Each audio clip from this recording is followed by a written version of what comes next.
Hello friends, मेरे YouTube channel में आप सभी का स्वागत है। दोस्तों, आज हम बात करने वाले हैं नंबर्स के बारे में, यानी कि संख्याएं क्या होती हैं और उसके कौन कौन से प्रकार हैं। जैसे सम संख्या, विषम संख्या, प्राकृत संख्या क्या होती है, पूर्णांक संख्या क्या होती है, पूर्ण संख्या क्या होती है, परिमेय संख्या क्या होती है, अपरिमेय संख्या, अभाज्य संख्या, वास्तविक संख्या। ये संख्याएं क्या क्या होती हैं, इनमें क्या क्या डिफरेंस है, इनके बारे में जानना बहुत ज़रूरी है, क्योंकि हमारी क्लास के अंदर इनसे रिलेटेड काफ़ी सारे क्वेश्चन पूछे जाते हैं। तो आइए स्टार्ट करते हैं हम नंबर्स के साथ में। तो दोस्तों, जैसा कि आप सभी को पता है, नंबर्स होते हैं आपके 1 2 3 4 से लेकर अनंत तक। और अगर नेगेटिव में बात करें तो -1, -2 और ये भी माइनस अनंत तक जाएंगे। और एक संख्या होती है इनके अलावा 0। अगर हम संख्या रेखा देखें तो संख्या रेखा हम निरूपित करते हैं ऐसे। बीच में होता है हमारा 0, इसके बाद में होता है 1, इसके बाद में होता है 2, इसके बाद में होता है 3।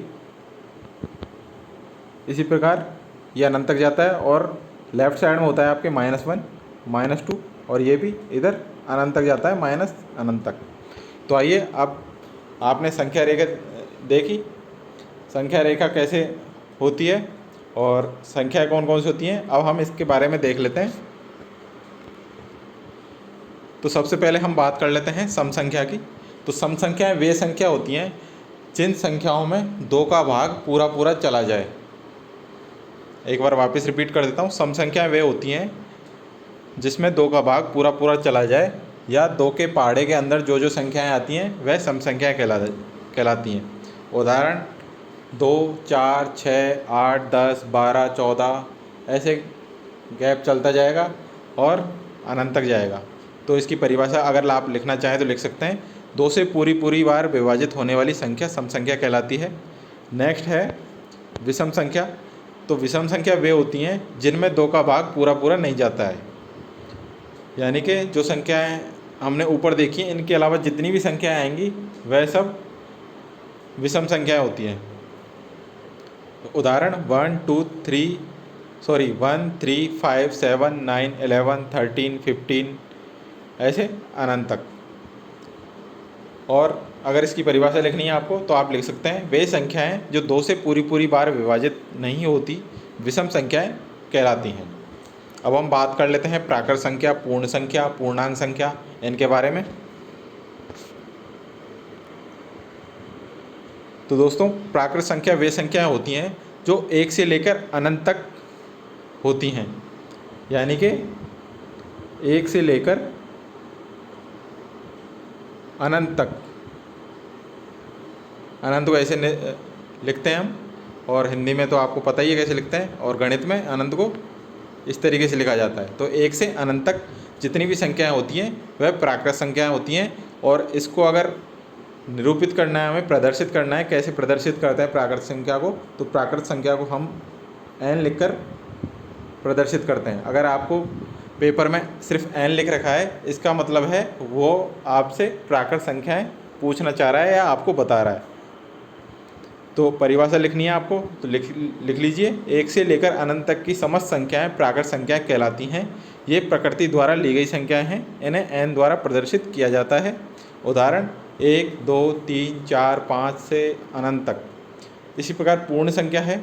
तो प्राकृत संख्या में आपने देखा 1 से लेकर अनंत तक, लेकिन पूर्ण संख्या में सिर्फ इतना सा डिफरेंस है प्राकृत संख्या और पूर्ण संख्या में। पूर्ण संख्या के अंदर हम 0 को भी इंक्लूड करते हैं, यानी कि 0 को भी हम शामिल करते हैं। प्राकृत संख्या 1 से स्टार्ट हो रही थी, लेकिन पूर्ण संख्या 0 से स्टार्ट होंगी। तो प्राकृत संख्या के कौन कौन सी रहेंगी? 0, 1, 2, 3 से लेकर अनंत तक। ये हमारी कौन सी संख्या रहेंगी? पूर्ण संख्या।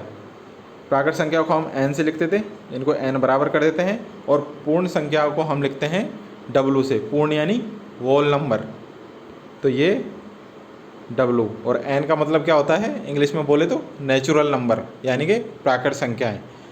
तो प्राकृत संख्याओं को n से निरूपित करते हैं और पूर्ण संख्या को W द्वारा निरूपित करते हैं या प्रदर्शित करते हैं। इसकी परिभाषा लिख लें आप।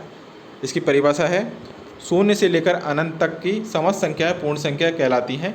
प्राकृत संख्याओं में शून्य को शामिल कर देने पर पूर्ण संख्याएं प्राप्त होती हैं। पूर्ण संख्याओं का समुच्चय W द्वारा प्रदर्शित किया जाता है।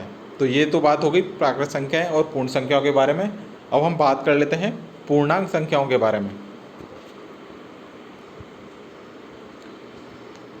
तो पूर्णांक संख्या वे संख्या होती हैं, अभी तक आपने देखा, अभी तक हमने एक भी ऋणात्मक संख्या नहीं ली, यानी कि नेगेटिव संख्या नहीं ली। लेकिन पूर्ण संख्या में क्या होता है, जितनी भी ऋणात्मक संख्याएं होती हैं, जितनी भी धनात्मक संख्याएं होती हैं, यानी कि जितनी भी नेगेटिव संख्या हुई, जितनी भी पॉजिटिव संख्या हुई और जीरो, इन सभी को मिला के सारे नंबर आपके पूर्णांक हुए। तो पूर्णांक की परिभाषा लिख लें आप, यह धनात्मक एवं ऋणात्मक संख्याओं का समुच्चय है। पूर्ण संख्याओं में ऋणात्मक संख्याओं को शामिल कर देने पर पूर्णांक प्राप्त होते हैं। संख्याओं के इस समुच्चय में शून्य भी शामिल है। इसे I द्वारा प्रदर्शित किया जाता है, I फॉर इंटीजर। और इसके उदाहरण माइनस अनंत से लेकर प्लस अनंत तक, माइनस अनंत से लेकर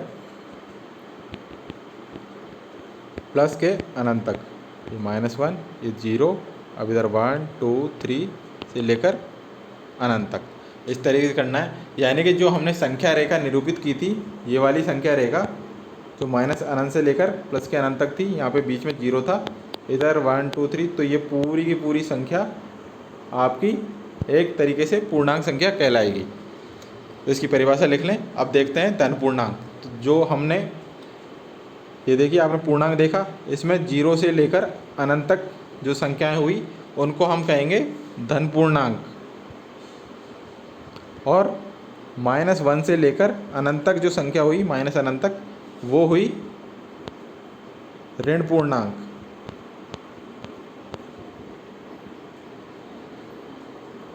सॉरी, इसमें हम 0 इंक्लूड नहीं करेंगे धन के अंदर, तो 0 को आप काट दें। इसकी परिभाषा लिख लें आप, धनात्मक पूर्णांक को धन द्वारा धनात्मक पूर्णांक को धन पूर्णांक कहा जाता है। इसे I प्लस द्वारा प्रदर्शित किया जाता है। इसके उदाहरण है 1 2 3 4 इससे लेकर अनंत तक। अब हम बात कर लेते हैं ऋणात्मक पूर्णांक की, जो अभी हमने आपको बताया। तो ऋणात्मक पूर्णांक जितने भी होते हैं उनको ऋण पूर्णांक कहा जाता है। परिभाषा देख लें उसकी। तो ऋण पूर्णांक में आपके कौन कौन सी संख्या आई, -1 से लेकर माइनस अनंत तक। 0 को हम शामिल नहीं करेंगे, ना 0 को धन पूर्णांक में शामिल करेंगे और ना ही 0 को ऋण पूर्णांक में शामिल करेंगे। ये आपके सामने परिभाषा है, इसको लिख लें। तो आज हमने पढ़ा सम संख्या, विषम संख्या, प्राकृत संख्या, पूर्ण संख्या, पूर्णांक संख्या। और पूर्णांक संख्या के 2 प्रकार होते हैं, धन पूर्णांक और ऋण पूर्णांक। तो ये हमने पढ़ा। कल हम देखेंगे अपरिमेय संख्या, परिमेय संख्या, वास्तविक संख्या। इसके अलावा हम देखेंगे भाज्य संख्या, अभाज्य संख्या और सहभाज्य संख्या। तो आपको वीडियो कैसा लगा कमेंट सेक्शन में ज़रूर बताएं, और वीडियो अच्छा लगा है तो चैनल को सब्सक्राइब करना ना भूलें, और वीडियो को लाइक ज़रूर करें और ज़्यादा से ज़्यादा शेयर करें। मिलते हैं नेक्स्ट वीडियो में। Thank you.